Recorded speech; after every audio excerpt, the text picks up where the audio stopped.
मुंबईत येण्यापासून मराठी माणसाला थांबवू नये ही आमची स्पष्ट एक भूमिका आहे. लोक जर कबुतरांसाठी आंदोलनं करू शकतात आणि सरकार त्यांना परवानगी देतं, तर मराठी माणसाला त्यांच्या मागण्यांसाठी आंदोलन करण्याचा अधिकार आहे, मग ते कोणी असो. जर कबुतरांसाठी आंदोलन होऊ शकतं या मुंबई शहरामध्ये, मग मराठी माणूस जर त्यांच्या मागण्यांसाठी सरकारकडे महाराष्ट्राच्या राजधानीत, ही राजधानी मराठी माणसाची आहे, ती विदर्भातल्या लोकांची आहे, ती मराठवाड्यातल्या जनतेची आहे, ती कोकणातल्या लोकांची आहे, ती पश्चिम महाराष्ट्रातल्या मराठी लोकांची आहे.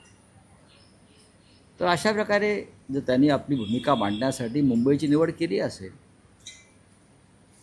तर मुख्यमंत्र्यांनी आंदोलकांशी संवाद साधणं गरजेचं आहे. आणि ऐन गणपतीमध्ये या मुंबईतली कायदा आणि सुव्यवस्था या संदर्भात काळजी घेणं गरजेचं आहे, एवढंच मी सांगेन.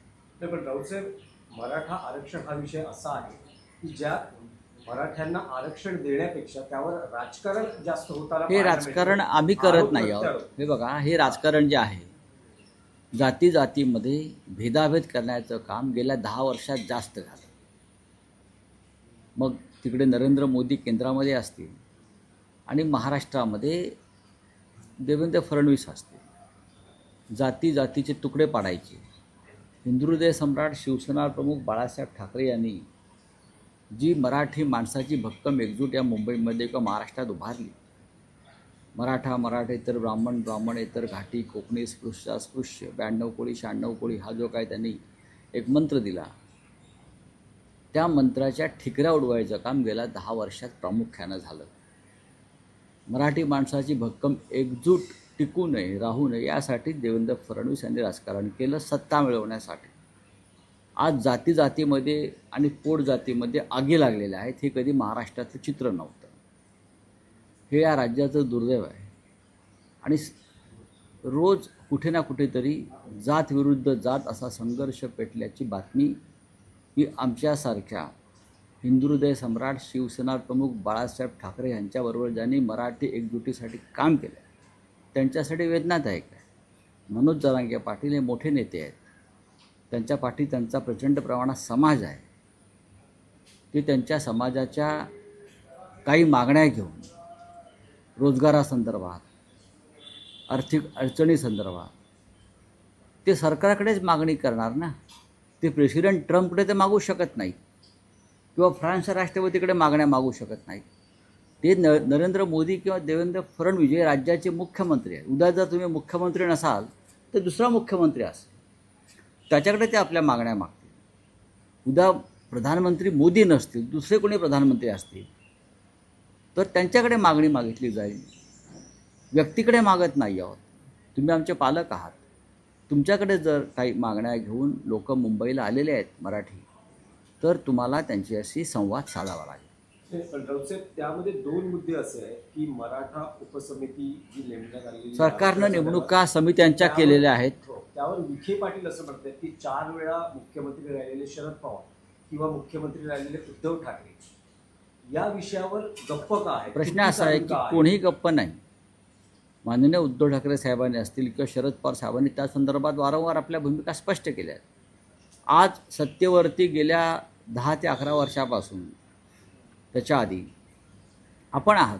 आपल्या अध्यक्षतेखाली समिती आहे. केंद्रामध्ये 10 वर्ष नरेंद्र मोदी आहेत. हा केंद्राच्या अखत्यारीतला विषय आहे मोठ्या प्रमाणात. नरेंद्र मोदी काय करत आहेत? आश्वासनं देत फिरत आहेत, लोकांना टोप्या घालत फिरत आहेत. देवेंद्र फडणवीस नाही म्हटलं तरी 5 वर्षापेक्षा जास्त काळ मुख्यमंत्री आहेत ना. तुम्ही प्रत्येक वेळा दुसऱ्यावरती, म्हणजे हे खापर तुम्ही पंडित नेहरूंवरती पण फोडू शकत नाही. नेहरूंनी केलं. तुम्ही आहात ना राधाकृष्ण विखे पाटील, हे ज्येष्ठ मंत्री आहेत. राधाकृष्ण विखे पाटील हे अनेक वर्ष त्यांना प्रशासनाचा अनुभव आहे. ते काँग्रेसच्या राजवटीतसुद्धा सत्तेत होते. त्याच्या आधी सरकार होतं शिवसेनेचे, त्याच सत्तेमध्ये होते. आपणसुद्धा सत्तेमध्ये होतात. एकनाथ शिंदे हे अनेक काळ सत्तेमध्ये आहेत. तेव्हा तुम्ही शरद पवार साहेब काय करतात, उद्धव ठाकरे साहेब त्यांनी काय केलं, हे प्रश्न निरर्थक आणि मूर्खपणाचे आहेत. या आंदोलनाच्या माध्यमातून देवेंद्र फडणवीस यांना टार्गेट करण्याचा प्रयत्न आहे? कारण मनोज जरांगे हे एकनाथ शिंदे अजित पवारांचं गुणगान करतात, पण संपूर्ण हे पहा प्रकरण जे आहे, की या विषयावरती मी कोणतेही भाष्य करणार नाही. ते राज्याचे मुख्यमंत्री आहेत. मी इतकं सांगेन, मुख्यमंत्र्यांनी आंदोलकांशी संवाद साधला पाहिजे. कारण हे आंदोलन साधं नाही आहे, हे आंदोलन सोपं नाही आहे.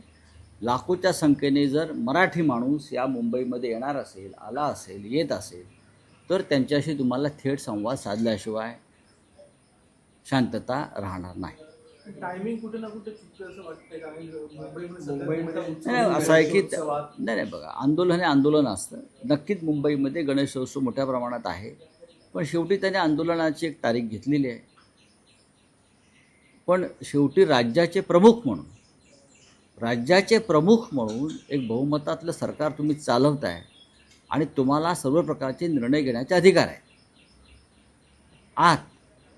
त्याच्यामुळे तुम्ही आणि तुमचे 2 उपमुख्यमंत्री ज्यांनी जरांगे पाटलांची भेट घेऊन त्या संदर्भात थेट चर्चा केल्याशिवाय या प्रश्नाला गती मिळेल किंवा जे वातावरण भविष्यामध्ये बिघडणार आहे ते थांबेल असं माझं मत आहे. राऊतसाहेब, काल उद्धव ठाकरे यांनी कुटुंबियांसह राज ठाकरे यांच्या घरगुती गणपतीचं दर्शन घेतलं. त्यावर देवेंद्र फडणवीस यांची अशी प्रतिक्रिया आलेली आहे की श्री गणेशानं सुबुद्धी दिल्यानं 2 भाऊ एकत्र आहेत, ते एकत्रित राहावे अशीच इच्छा आहे. नाही, आता देवेंद्र फडणवीस यांनी ज्या शुभेच्छा दिलेल्या आहेत त्या शुभेच्छा या क्षणी महत्त्वाच्या आहेत की 2 भाऊ एकत्र राहावेत असं त्यांना खरोखर मनापासून वाटतं आहे. आणि मला खात्री आहे की काल स्वतः देवेंद्र फडणवीस हे राज ठाकरे यांच्या गणरायाच्या दर्शनाला गेले, तिथे हात जोडले. त्याच्यामुळे त्यानेही त्या गणरायाकडे तीच इच्छा व्यक्त केली असेल की महाराष्ट्राच्या कल्याणासाठी आणि महाराष्ट्रावर सध्या जे संकट आहे राजकीय ते दूर करण्यासाठी या गणरायानं दोन्ही ठाकरे बंधूंना बळ द्यावं, शक्ती द्यावी. नक्कीच देवेंद्रजींची हीच भूमिका असावी. नाही, जशी फडणवीसांनी भूमिका मांडली तशीच आशिष शेलारही म्हणतायत. सगळेजण म्हणतायत की गणरायानं सुबुद्धी दिली म्हणून 2 भाऊ एकत्र आहेत, अशीच सुबुद्धी त्यांना कायम राहू दे असं भाजप. बघा, ठाकरेंना सुबुद्धी बघा, ठाकरे हे महाराष्ट्राचे शिल्पकार आहेत, शेलार आणि फडणवीस नाही. कळलं? ठाकरेंची परंपरा या महाराष्ट्रात फार मोठी आहे, तशी शेलार फडणवीसांची आहे का? अजिबात नाही. त्याच्यामुळे ठाकरे हे कायम सुबुद्धी घेऊनच जन्माला आलेले असतात आणि महाराष्ट्राच्या कल्याणासाठीच शिवसेना आणि ठाकरे यांचं कार्य सतत सुरू असतं. आज शेलार असतील, फडणवीस असतील, मुंबईमध्ये अभिमानाने वावरत आहेत ना, ती ठाकरेंची कृपा आहे. हे धरून त्यांनी मान्य केलं पाहिजे, नाहीतर त्यांना कबूतर हाकायला गुजरातमध्ये जावं लागलं असतं. राऊतसाहेब, काल अजित पवार एकच मिनिट. काल जो उद्धव ठाकरे आणि राज ठाकरे यांचा फोटो समोर आला, त्यात राज ठाकरेंच्या घरी जे छायाचित्र आहे, प्रबोधनकार, बाळासाहेब, श्रीकांत ठाकरे असे सगळे, आणि त्या पुढे हे 2 ठाकरे उभे होते. या याच्यातून त्यांना 2 बंधूंना काय नेमका संदेश? ठाकरे हाच ब्रँड आहे महाराष्ट्राचा आणि देशाचा. ठाकऱ्यांशिवाय महाराष्ट्र एक पाऊले पुढे जाणार नाही. खरं का? जसं महाराष्ट्र मेले तर राष्ट्र मेले, मराठ्याविना राष्ट्र गाडा न चाले, हा जो मंत्र आहे तो मराठ्याविना राष्ट्र गाडा न चाले यासाठी ठाकऱ्यांची गरज आहे या महाराष्ट्राला. चले, धन्यवाद. अजित पवार यांनी असं म्हटलेलं आहे, जाऊ दे. किस्सा सांगताना की मला 6 लाख रुपये द्यावे लागले निधी मिळवण्यासाठी. मला 6 लाख रुपये द्या, म्हणजे एक प्रकारे भ्रष्टाचारचा त्यांनी एक्सेप्ट केली. मला 6 लाख रुपये द्यावे लागले होते निधी मिळवण्यासाठी, असं त्यांनी घर भाषणामध्ये. हे कोणत्या काळातली गोष्ट सांगतायत ते, हे महत्त्वाचं आहे ना. स्वतः ते जवळजवळ 6 वेळा उपमुख्यमंत्री झाले, तितकाच काळ ते अर्थमंत्री आहेत. अर्थमंत्र्याला लाच द्यावी लागली का निधी मिळवण्यासाठी 6 लाख रुपये? आता त्यांनी खुलासा केला तर बरं होईल. राऊतसाहेब, काल राज ठाकरेंच्या घरी उद्धव ठाकरेंनी दर्शन घेतलं, फडणवीसांनी दर्शन घेतलं, तुम्ही घेतलं. अजूनही शिवसेना युपीटीचे 2 मोठे नेते काल भले घरगुती गणेशाचं दर्शन असेल, पण असं म्हणता येईल का की गणपतीच्या दर्शनानं शिवसेना आणि शिवसेना युबीटी आणि मनसेच्या युतीचा श्री गणेशा झालाय. भले अधिकृत घोषणा झालेली नाहीये, पण दोन्ही कार्यकर्त्यांना असं सांगता येईल का? कार्यकर्त्यांच्या बाबतीत कोणी चिंता करण्याची गरज नाही. कार्यकर्त्यांना माहीत आहे काय होणार आहे आणि काय सुरू आहे. कार्यकर्त्यांच्या मनात कोणताही संभ्रम नाही. मनसे प्रमुख श्री राज ठाकरे आणि शिवसेना पक्षप्रमुख उद्धव ठाकरे हे दोन प्रमुख नेते जरी असले राजकारणातले, तरी सगळ्यात आधी ते भाऊ आहेत, बंधू आहेत.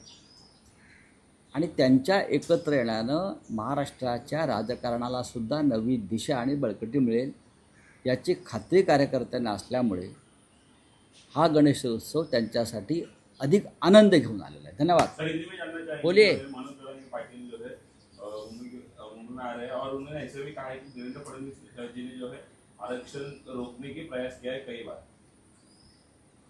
देखिए, नरेंद्र मोदी देश के प्रधानमंत्री हैं, अमित शाह जी देश के गृहमंत्री हैं और भारतीय जनता पार्टी ने मराठा समाज को आरक्षण के बारे में एक आश्वासन और वचन दिया था चुनाव से पहले. लेकिन असून ठाकरे महाराष्ट्राचे शिल्पकार असल्याचं वक्तव्य संजय राऊतांनी केलंय. ठाकरे महाराष्ट्राचे शिल्पकार आहेत असं पुन्हा एकदा संजय राऊतांनी सांगितले. काल ठाकरे बंधू पुन्हा एकदा भेटले होते. खरं तर गेल्या 1.5 महिन्यात तिसऱ्यांदा ठाकरे बंधूंची भेट झाली होती आणि त्यानंतर संजय राऊतांनी हे महत्त्वाचं वक्तव्य केले. ठाकरेंशिवाय महाराष्ट्राला पर्याय नाही असं देखील संजय राऊत म्हणाले. लोकशाही मराठी ऐका, पहा, जागरूक रहा.